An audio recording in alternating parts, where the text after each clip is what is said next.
Bonjour Jessica. Bonjour Yoann. Merci d'avoir accepté mon interview. Je suis ravi de pouvoir échanger avec toi sur une partie de ta carrière dans le doublage. Avant, est-ce que tu peux nous expliquer ce qui t'a donné envie de devenir comédienne? Ça remonte. J'avais 7 ans. Okay. Et ma maman est comédienne et je l'accompagnais souvent justement sur les studios de doublage, en théâtre, quand elle tournait, j'adorais ça. Okay. Et quand j'ai eu 7 ans, je lui ai dit maman, je veux faire ce métier. Elle m'a fait bon, t'es sûre? T'es sûre? Merde. Bon bah d'accord, mais tu fais des cours de théâtre, pas le choix. Tu fais pas de publicité. Et parce qu'un enfant n'a pas besoin de gagner sa vie. Ouais. Elle a raison. Et t'as ton bac. Donc voilà, j'ai tout fait. T'as pas fait de pub? J'ai pas fait de pub, j'ai eu mon bac et j'ai fait du théâtre. Et du coup, à 7 ans, en fait, en voyant jouer ma mère, en regardant des films et tout, je trouvais que ce métier était génial et que surtout, je pouvais faire tous les métiers que je voulais avec un seul. Ouais, c'est ça. Et ça, je trouvais ça incroyable. Ok. Voilà. Depuis, tu as doublé un certain nombre de comédiennes. C'est par exemple le cas de la comédienne Shailene Woodley. Tu as doublé évidemment dans les films Divergente, dans le rôle de Triss. Ne le dis à personne, pas même à tes parents. Et comment je vais faire demain à la cérémonie? Je devais enfin savoir quoi faire. Je devais découvrir quelle était ma faction, grâce au test. On est censé croire au test. Le test a été infructueux sur toi. On appelle ça la divergence. Comment s'est passé ton premier doublage avec cette comédienne? Alors le tout premier doublage avec elle, c'était dans La vie d'une ado ordinaire. Voilà, c'est ça le titre. C'était en 2008, je crois, si je dis pas de conneries. C'était avant Divergente, de toute façon. C'était avant Divergente, okay. Absolument. C'était le premier doublage avec elle. Ok. Et du coup, quand tu l'as vu, ça a tout de suite matché ou... Oui, alors je me souviens qu'elle avait une voix très aiguë à cette époque. J'avais une voix beaucoup plus légère aussi, mais je me souviens de la voir, d'aller vraiment dans mes aigus avec elle. Je me disais, oh là là, mais elle a une voix de sourisette cette comédienne. Et ce qui est rigolo, c'est que en fait, au fur et à mesure des années, elle a pris des graves, et j'ai pris les graves en même temps qu'elle. Et du coup, je trouve que c'est beaucoup plus simple aujourd'hui pour moi de la doubler. Okay. J'adore la doubler. Aujourd'hui, on a un médium très proche, au final. Et puis elle te va parfaitement. Oh, vraiment. Tu l'as d'ailleurs redoublé en fait à chaque fois qu'elle a fait des films, des séries. J'ai notamment partout depuis cette série. Ouais. Notamment dans la série Big Little Lies. Je me dis que j'aimerais bien y être. Mais tu y es déjà? Je sais. C'est comme si je voyais les choses de l'extérieur. Comme si j'avais cette vie merveilleuse juste sous les yeux, mais que j'en faisais pas vraiment partie.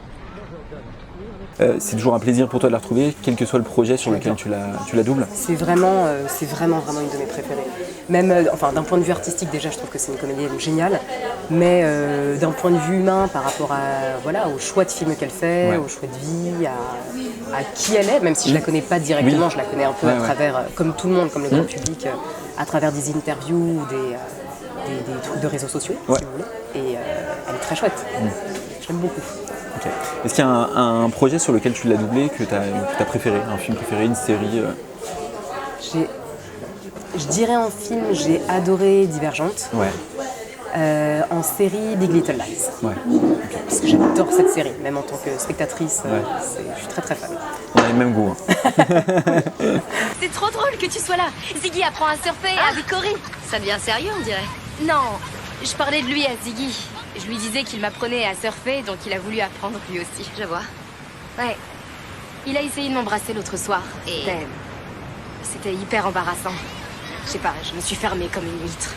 Dans la série Heartstopper, tu doubles l'actrice Yasmine Finet dans le rôle de Ella Argent. Est-ce que tu avais passé un essai pour ce rôle qui te va d'ailleurs à ravir, pareil? Merci beaucoup. Non, je n'avais pas passé d'essai sur elle. C'est Claire Barada, la directrice de plateau, qui m'avait casté directement pour cette série. Ok. Et du coup, le doublage c'est bien passé, c'est un personnage que tu... que j'aime beaucoup, et en plus on enregistre, il y a une bonne bande de potes sur la série, dont Thomas Sagols, qui fait mon partenaire principal, que je connais depuis toujours, donc c'est un très bon ami dans la vie aussi, donc on se marre bien. On se réussir à rester sérieux. C'est tout. C'est le plus dur. C'est le plus dur. J'avais super peur que personne m'apprécie. Au début, je faisais aucun effort pour parler aux autres. Mais je me suis rendu compte que j'allais devoir sortir un peu de ma coquille si je voulais pas passer mon temps toute seule. Et je commence à m'y plaire. À Higgs. Ça, c'est un changement qui assure. Tu doubles également régulièrement l'actrice Tati Gabriel, notamment dans les séries You et les Nouvelles Aventures de Sabrina. Est-ce que tu t'es tout de suite sentie à l'aise sur cette comédienne? Oui. Oui, Ouais. plutôt. Oui, la première des deux séries, c'était sur les aventures de Sabrina. Ouais. Mais oui, je me suis sentie plutôt à l'aise avec elle, surtout qu'on a des voix assez proches, toutes les deux. Et je me souviens que sur Sabrina, c'était plutôt agréable parce qu'elle avait un jeu très calme, Ok. plutôt de manipulatrice. Ouais. Et c'était smooth à enregistrer. Quand le Coven aura consommé mon enveloppe charnelle, je ferai partie de tous les sorciers et les sorcières de l'église de la nuit.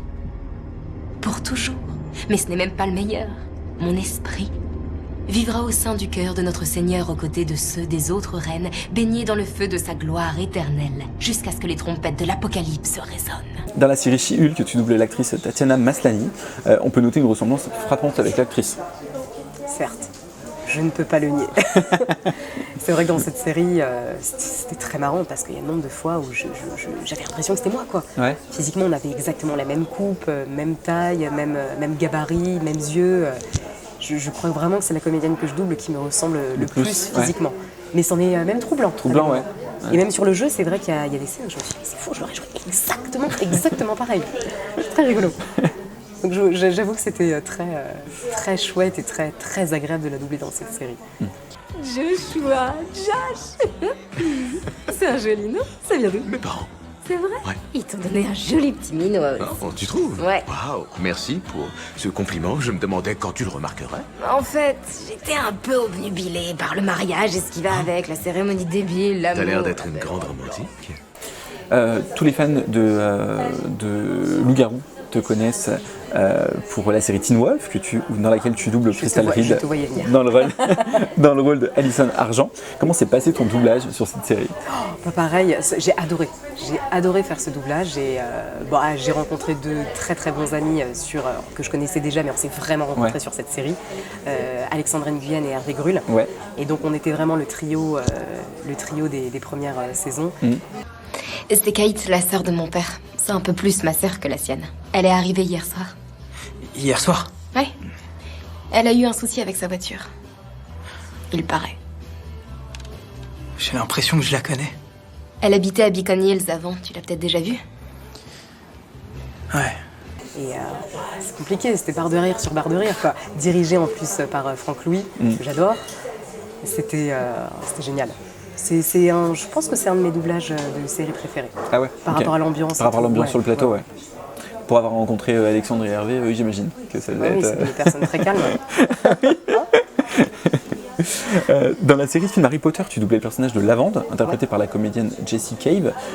C'était comment de doubler sur des films avec une notoriété telle que Harry Potter et une attente aussi, parce que quand c'est adapté d'un livre, on sait que derrière il y a des gens qui attendent, les fans qui attendent de voir à quoi ressemblaient les films, etc. Est-ce que ça met un peu la pression quand tu es sur le doublage Alors, ou pas du tout? Oui, ça peut mettre un peu la pression, mais je me souviens pas de l'avoir eu particulièrement sur ces films-là. Okay.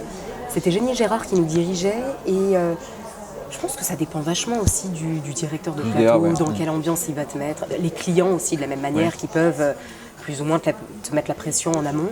Et c'était plutôt agréable sur celui-ci. Et puis j'avais pas non plus un des rôles principaux. Oui. Attention, je pense que la pression aurait été autre. Oui, autre. Si je doublais Harry Potter, malheureusement n'est pas le cas. Mais non, je l'ai pas trop senti sur ce film-là. Je l'ai senti sur d'autres, mais pas trop sur celui-ci. Ok. Où est-il? Où est mon Ronron? Est-ce qu'il m'a réclamé? Qu'est-ce qu'elle fait ici? Je pourrais te poser la même question. Il se trouve que Ron est mon petit ami. Il se trouve que Ron est mon ami. Ne me fais pas rire. Tu ne lui parles plus depuis des semaines. Et puis dans les dernières saisons de Grey's Anatomy, tu doubles le personnage de Jules, interprété par Adelaide Kane. Est-ce que c'est difficile, les séries médicales, ou plus difficile que d'autres séries? Oui, on va pas se le cacher, c'est hyper compliqué les séries médicales parce qu'il y a des noms pharmaceutiques et médicaux qui sont juste atroces à dire et puis alors en plus eux ils connaissent ça, il faut faire en sorte que ça ne s'entende pas, que nous ne connaissons pas ces mots. C'est comme si nous on les dit pour la première fois et il faut que pour le spectateur ça fasse c'est le quotidien, que ça soit un quotidien. Donc oui c'est complexe mais en même temps c'est des challenges qui sont extra. Mais c'est vrai que moi je suis plus à l'aise on va dire et ce que je préfère par-dessus tout c'est les séries d'avocats. D'accord. Voilà, les grandes plaidoiries et tout. ça c'est génial. Mais les séries médicales aussi, c'est extra. Oui, mais oui. Sauf Mais que, c'est différent. on fait pas des one take tout le temps. Ouais. Ok, c'est peut-être pas si grave. Elle a vu plein de gens s'embrasser. C'est notre boss, une de nos nombreux boss. Je sais, mais t'inquiète, elle doit avoir des choses nettement plus importantes à gérer. On va sortir de cet ascenseur en mode guerrière, comme d'hab, comme si de rien n'était, d'accord? Tout va bien se passer.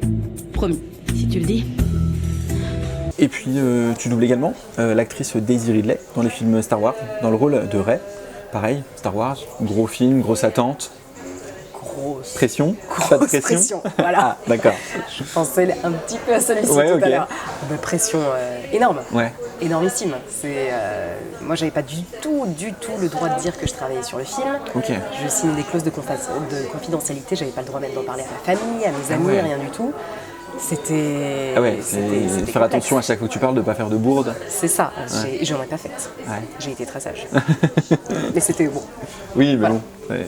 C'est le jeu, c'est normal. Ouais, c'est ça. S'il y a une telle attente sur ce genre de film, ils veulent que rien ne fuite, ce que je peux très bien comprendre. Bien sûr. Mais oui, là, en termes de pression, on était là. Je pourrais vous parler. Je sais comment trouver Exegol. Dis-moi. Luc a longtemps cherché cette planète. Je sais qu'un jour, il a failli la trouver. Il a laissé des messages codés que j'ai du mal à lire. Mais il disait que pour trouver ce monde caché, il fallait un orienteur Sith. Une sorte de boussole qui ne mène qu'à Exegol. C'est le seul moyen pour éviter le pire. Parmi toutes tes expériences dans le doublage, avec quelle comédienne tu te sens le plus à l'aise? Alors, je dirais Shailene Woodley. Ouais. Qui, voilà, toujours un bonheur de la retrouver et je me sens très, très à l'aise avec elle. Je te disais tout à l'heure Tatiana Maslany, même si je l'ai peu doublée, c'est vraiment c'est une évidence. Ouais.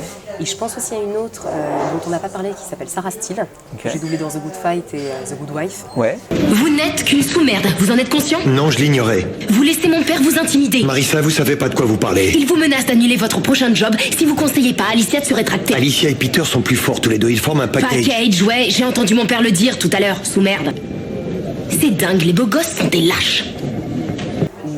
Pareil, en termes d'énergie, de jeu, de comédienne, je me sens très très proche d'elle, donc beaucoup plus simple. Ouais. Et je dirais Daisy Ridley aussi, même si c'est plus éloigné de moi. Plus éloigné de moi. Bref.